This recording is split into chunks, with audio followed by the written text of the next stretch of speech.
আসসালামু আলাইকুম, কেমন আছেন সবাই? আশা করি সবাই ভালো আছেন, সুস্থ আছেন। তো আমরা সবাই যে বাড়িতে যাচ্ছি, পরীক্ষা শেষ। যদিও বা পরীক্ষা শেষ হওয়ার কথা ছিল 12টায়, সেখানে পরীক্ষা শেষ হয়েছে 11টায়। তো আজকে সবার সাধারণ জ্ঞান, কারো অঙ্কন মানে ছবি আঁকা, এগুলোই পরীক্ষা হইলো। আর এখানে আছে আমার মামাতো ভাই সম্পর্কে, ওটা হলো সম্পর্কে ভাস্তি। তো সবগুলা আমার ঘাড়ে চাপাই দিছে, যেহেতু আমি একাই রিক্সাতে আসি, বাড়িতে যাতায়াত করি। তো সে সময় ভয়েসটা দেওয়া হয় নাই, আর এখন ভয়েসটা দিতে যায় মানে হালকা একটু ঠান্ডা লাগছে, তো কণ্ঠটা শুনে হয়তো বুঝতে পারতেছেন। আর এত সুন্দর ভিউ, মানে কি বলবো দৃশ্য। তো ভাবলাম যে সবার সাথে শেয়ার করি, হয়তো ভালো লাগবে। আর আমার চ্যানেলে যারা ইতিমধ্যে নতুন, তারা সাবস্ক্রাইব করে দিয়ে চ্যানেলটা পাশে থাকবেন, সম্পূর্ণ ভিডিও দেখবেন, অনেক অনেক ভালো লাগবে। তো দুঃখিত, গতকালকে আমি ভিডিও ছাড়তে পারি নাই কিছু সমস্যার কারণে। তো সমস্যা তো থাকতেই পারে, আর অনেক সমস্যাই হলো পার করতেছি। আল্লাহর কাছে লাখো কোটি শুকরিয়া যে আল্লাহ মানে সমস্যা যদিও বা দিচ্ছে, বা খুব তাড়াতাড়ি এটা মানে সমাধান করতে পারতেছি। তো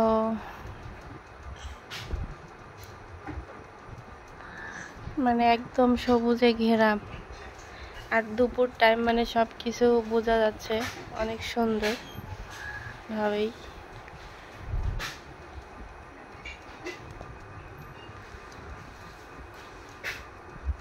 তো এই যে আমরা রিক্সার থেকে নেমে এখন হলো হেঁটে বাসায় যাচ্ছি। তো আম্মু, পরীক্ষা কেমন হলো? সুন্দর করে বলো, এপাশে দেখো। হ্যাঁ, ভালো হয়েছে, সুন্দর হয়েছে পরীক্ষা না? কত পাইছো না? ওই যে মৌখিকে 30। আমার মেয়ের একটু বলি, আমি বলছি আম্মু কত পাইছো মৌখিকে? কয় কি 3 আর 0 দিছে। তো ভাবলাম 30-এর মধ্যে 30 পাইছে। পরে আমি বিশ্বাস করি নাই, পরে দাঁড়াও। পরে ও আবার মানে তখনও পর্যন্ত হলো করতেছে, খাতা নিচ্ছে। ও আবার যা কি করছে, ওর খাতা দেখে আসছে, আম্মু দেখে আবার মানে কোশ্চিনে লিখে নিয়ে আসছে, কয় এই যে এটা পাইছি। তার মানে বুঝলাম যে 30 পাইছে, মানে এত চালাক। আম্মা, ম্যাডাম কিছু কয় নাই যে তুমি আবার খাতা কেন দেখতে আসছো? আমি চুপ, ম্যাডাম মুখ দিয়ে কার্বন শিখাইতেছে আর আমি এর দিয়ে খাতা দেখছো? তাই হলো মরিয়মের বুদ্ধি। আমার খাতার মধ্যে আমি দেখে ফেলেছো? তো মোটামুটি পরীক্ষাগুলো ভালো হয়। তারপরে হলো পরীক্ষা শেষ, তারপরে তো আসতেছে পূজা বন্ধ দিবে 28 তারিখে মনে হয়, 28 তারিখের আগেই দিবে বন্ধ, 27-26 তারিখে বন্ধ দিতে পারে। কটায় যায়? বাড়ি যাবে হান্না, সুজন অটো গেল। এত পরিমাণ রোদ উঠছে যে আল্লাহ। 2 ঘন্টা পরীক্ষা, মরিয়ম আধা ঘন্টা শেষ করে। তোমার নানু যে কখন, নানু আমি সব লিখছি, এই দেখো কত পাচ্ছি। তো দাও,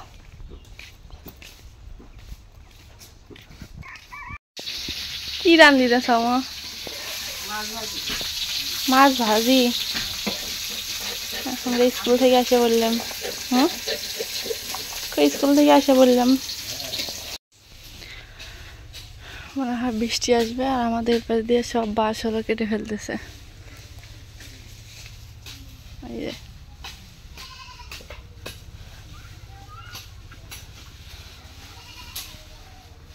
আজকে চিনি গরুটা বাইরে বের করা হলো মানে অনেকদিন পর। এখান থেকে কাটা লাগবো এগুলা।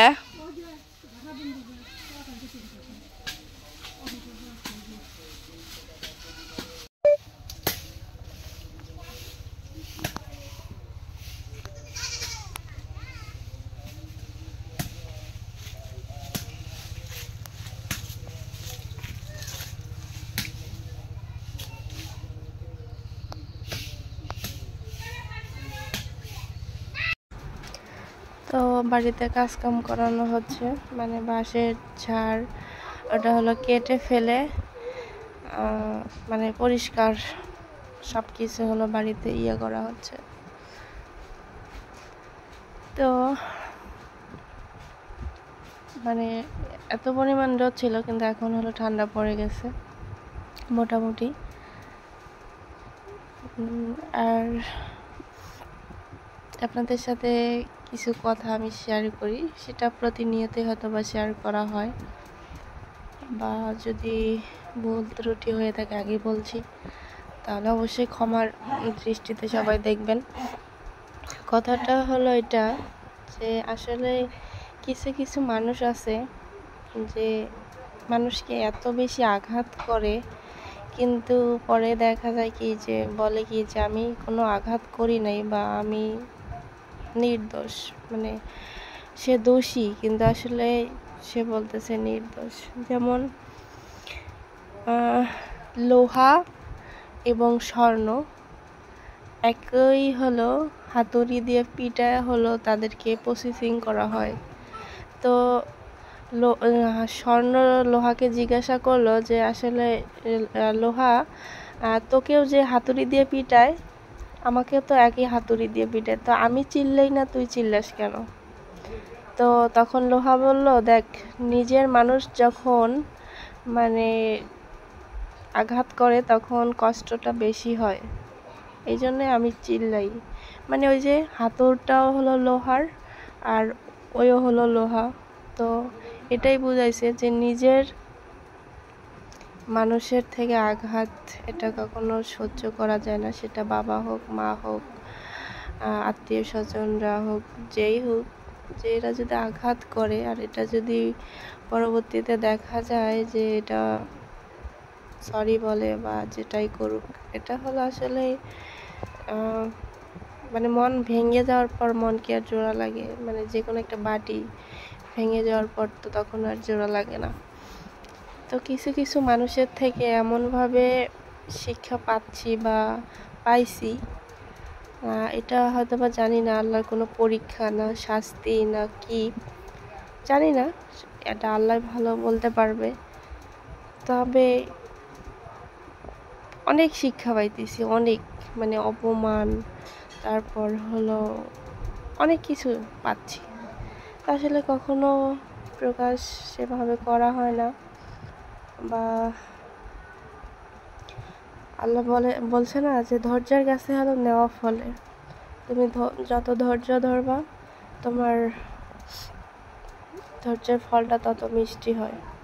তো এটাই মানে এই কথাটা সবসময় মনে রাখছি বা মনে রাখি। আমার বাবা মা আমাকে বলে যে ধৈর্য ধরো, ধৈর্যর কাছে নেওয়া ফলে, বা আল্লাহ হয়তো বা উত্তম কিছু বা ভালো কিছু সামনে রেখে দিছে, এই জন্য হয়তো বা এত বেশি কষ্ট হচ্ছে।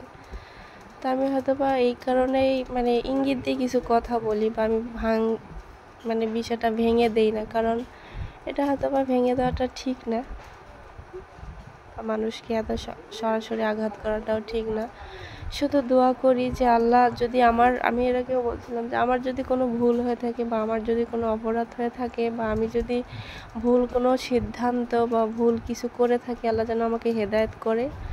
আর যারা আমার ক্ষতি বা আমার খারাপ চাচ্ছে, আল্লাহ যেন তাদের কোনো ক্ষতি না করুক, এটা আমি মন থেকেই চাই, আল্লাহ যেন তাদেরকে হেদায়েত করে।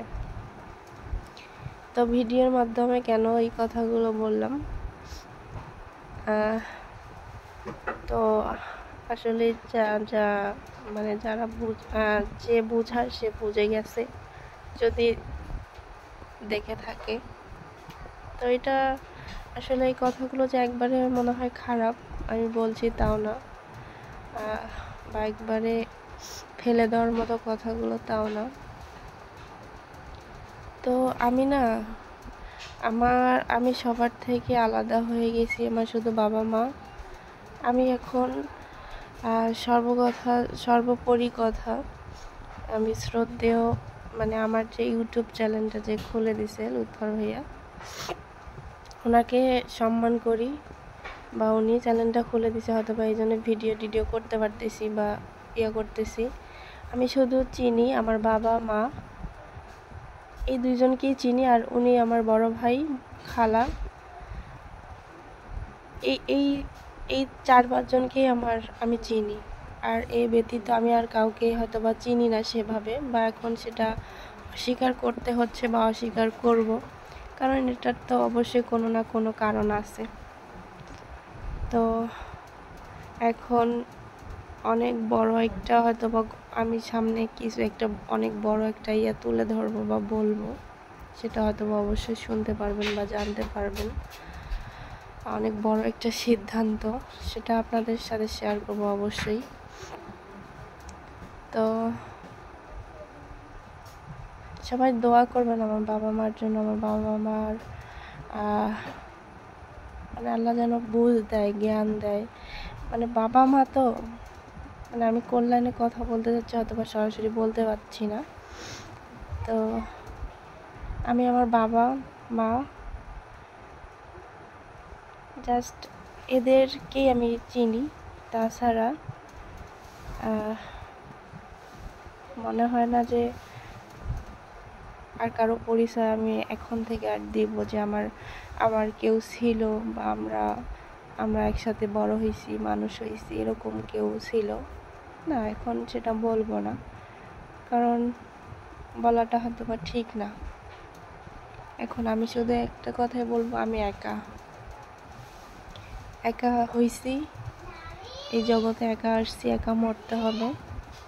যে আমাকে পৃথিবীতে নিয়ে আসছে যারা, তাদেরকেই সম্মান করব, শ্রদ্ধা করব। যারা আমার বড়, যারা আমার জন্য কিছু করছে, তাদেরকে সম্মান রেখে কথাগুলো বলতেছি, তাদেরকে সম্মান করব। আর যারা আমার জন্য মানে খাল খোঁড়ার চেষ্টা করতেছে বা করছে, আল্লাহ তাদেরকে যেন হেদায়েত করে, এতটুকুই। আর আমি তাদেরকে হয়তো বা পরিচয়টুকু আর দেব না। যদি আমার মাথায় তেল থাকুক আর না থাকুক, তারা ভালো থাকুক, সে আমার আপন মানুষ হোক আর পর মানুষই হোক, আমি তাদের আর পরিচয় দিব না কখনো, বা পরিচয় দেওয়ার প্রয়োজনও মনে করব না। তো আমি শুধু দোয়া করব যে তারা যেন যেখানেই থাকুক, তারা যেন ভালো থাকুক। আর আমার ভুল যদি থাকে, আমাকে আল্লাহ হেদায়েত করুক। তাদের যদি কোনো ভুল করে থাকে, তাদেরকে আল্লাহ হেদায়েত করুক। তো আসলেই অনেক কষ্ট এই কথাগুলো বললাম, বা অনেক কষ্ট হইল যে এখন থেকে আমি আমাকে পরিচয় দিব যে আমি একা। আমি আর কাউকে, বা আমি মনে করব না যে আমার লাইফে আমরা একসাথে মানুষ হয়েছি বা একসাথে বড় হয়েছি, এরকম আর কোনো পরিচয় আমি কখনো দিব না, বা আমি মুখেও নাম নিয়ে আসবো না কখনো। ঠিক আছে? এই কথাটা আমি জানাবো কেন বলছিলাম, বা এই ভিডিওটা আমার থাকবে, আমি যেহেতু পাবলিশ করবো সেহেতু থাকবেই। তো আমার জন্য যারা কিছু করছে, তাদের জন্য আমি দোয়া করি সব সময়। বাবা মা ভাই, মানে তাদের জন্য সবসময় দোয়া করি।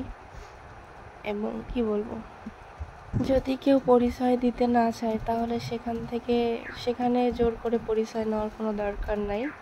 এটা সবচেয়ে বড় কথা, এটা আমি বলতে চাইলাম বা বললাম।